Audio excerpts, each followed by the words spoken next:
देखिए जी, मैं समझता हूं कि जिस तरह ये वफाकी हुकूमत चल रही है, इसको हटाने के लिए ना पीडीएम को इतनी मेहनत की ज़रूरत है, ना किसी भी पॉलिटिकल पार्टी को इतनी मेहनत की ज़रूरत है। ये हुकूमत अपनी दुश्मन खुद है। इसकी पॉलिसियाँ, प्राइम मिनिस्टर की पॉलिसियाँ, वफाकी वज़रा की पॉलिसियाँ और जो भी मुनाफ़क़त के अमल पे ये अमल पैरा है, ये अपने दुश्मन खुद हैं। इतनी कोशिशें और इतनी मेहनत की अपोजिशन को कोई ज़रूरत नहीं है। ये आप बहुत अनकरीब देखेंगे कि एक दो और ऐसे कारनामे करेंगे कि ये खुद ही जो है शायद इस्तीफ़ा दे दें। जो पब्लिक प्रेशर है उसकी तो उनको परवाह नहीं है। इस वक्त महंगाई का जो तूफ़ान पूरे पाकिस्तान में सर चढ़ कर बैठा हुआ है, जिस तरह आटे की कीमतें, जिस तरह चीनी की कीमतें, जिस तरह सारी कमोडिटीज़ की कीमतें हैं, जो भी नाकुस पॉलिसियां हैं कि आप वही चीनी आप पहले एक्सपोर्ट करते हो फिर इंपोर्ट करते हो। अभी आपने गंदम की शॉर्टेज आपकी गलत पॉलिसियों की वजह से हुई, फिर उसके बाद आपने जो है गंदम अभी बाहर से इंपोर्ट की है, और जो गंदम इंपोर्ट की है शायद ये पब्लिक को पता नहीं है कि ये गंदम जो है जिस जगह से उन्होंने मंगाई है, ये गंदम फीड के लिए इस्तेमाल होती है। ये वो गंदम नहीं है जो कि आम आवाम खा सके, इसको भी मिक्स करना पड़ता है अगर उसके खाने के काबिल करना है। तो खैर मैं समझता हूँ कि ना ही बिजली की लोड शेडिंग पे ये काबू पा सके, ना ही गैस की लोड शेडिंग पे ये काबू पा सके, ना ही कीमतों पे ये लोग काबू पा।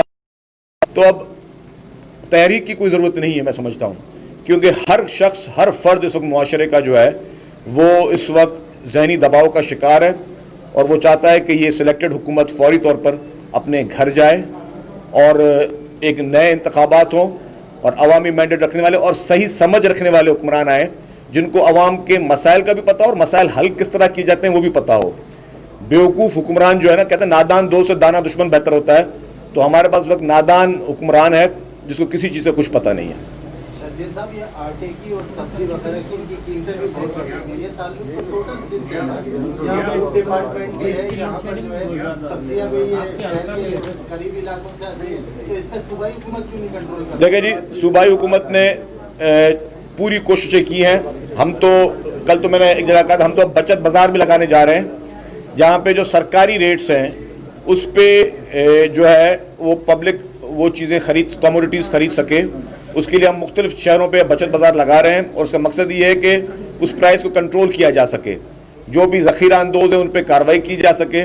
लेकिन अब कुछ ऐसे इसमें चीज़ें हैं, जैसे महंगाई की जो आलम है, अगर किसी ग्रोवर को आपने डीज़ल महंगा कर दिया, आपने जो खाद की और यूरिया की जो बोरियां हैं उस पर आपने टैक्सेस लगा दिए, उसको आपने रेट्स बढ़ा दिए, तो वो कॉस्ट कितनी आती है उस ग्रोवर को? मतलब ये सारी चीज़ें पॉलिसी का हिस्सा होता है। पाकिस्तान की मुआशी सूरत हाल जो है वो पूरी डिपेंड करती है आपकी एग्रीकल्चर बेस्ड आपकी इनकम है, और आपकी जो एग्रीकल्चर बेस्ड जो हमारा मुल्क है उसमें अगर आपने सबसे ज़्यादा निगलेक्ट किसी को किया है तो वो सिर्फ और सिर्फ एग्रीकल्चर को निगलेक्ट किया है। इमरान खान का फोकस सिर्फ एमनेस्टी स्कीमों पर लगा हुआ है, क्योंकि उन्होंने खुद एमनेस्टी स्कीम ली, उनकी बहन ने एमनेस्टी स्कीम ली, अभी भी वो बिल्डरों को एमनेस्टी स्कीम देने के लिए बहुत जो है वो बेताब हो रहे हैं। उनको ये पता नहीं है कि अगर आपको एमनेस्टियाँ कोई देनी है, अगर आपको कोई फ़वाइद देने हैं तो उन किसानों को देने हैं, उन मजदूरों को देने हैं कि जो अपने हालात ज़िंदगी को बेहतर कर सकें। इस हुकूमत ने कोई काम नहीं किया सिवाय ऑपोजिशन को। कभी इन्होंने कहा कि जी ये ऑपोजिशन चोर है, ऑपोजिशन डाकू है, अब ऑपोजिशन गद्दार है।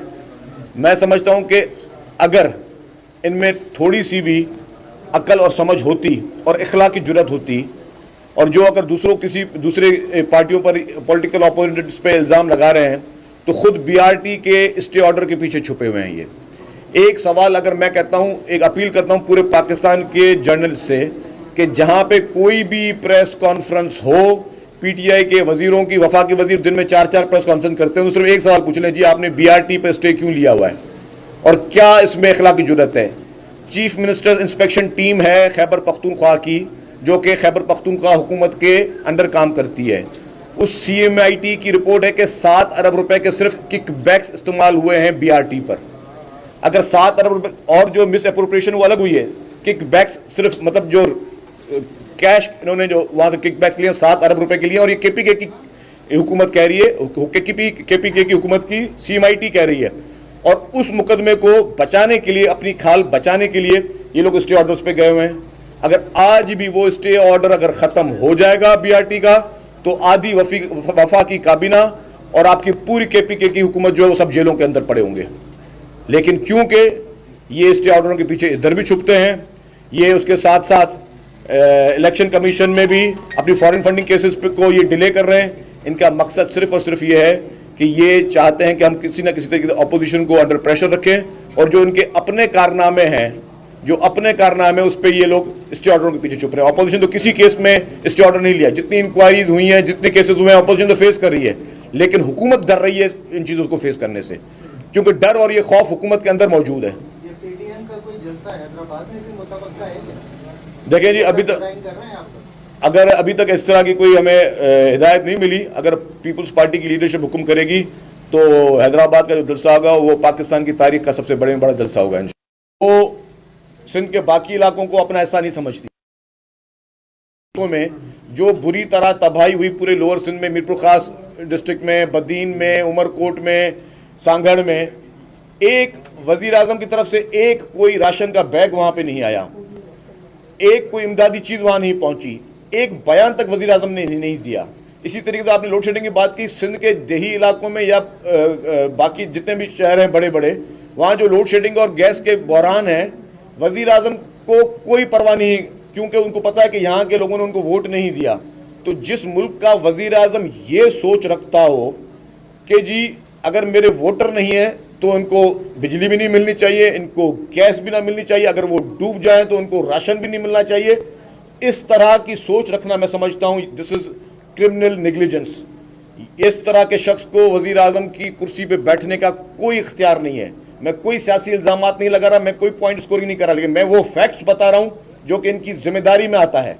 और वो जिम्मेदारी जो कि इन्होंने इलेक्शन में आने से पहले जो बड़े बड़े दावे किए थे, वो सारे के सारे दावे धरे के धरे रह गए, और वो सारे के सारे दावे झूठ का पलंदा रह गए।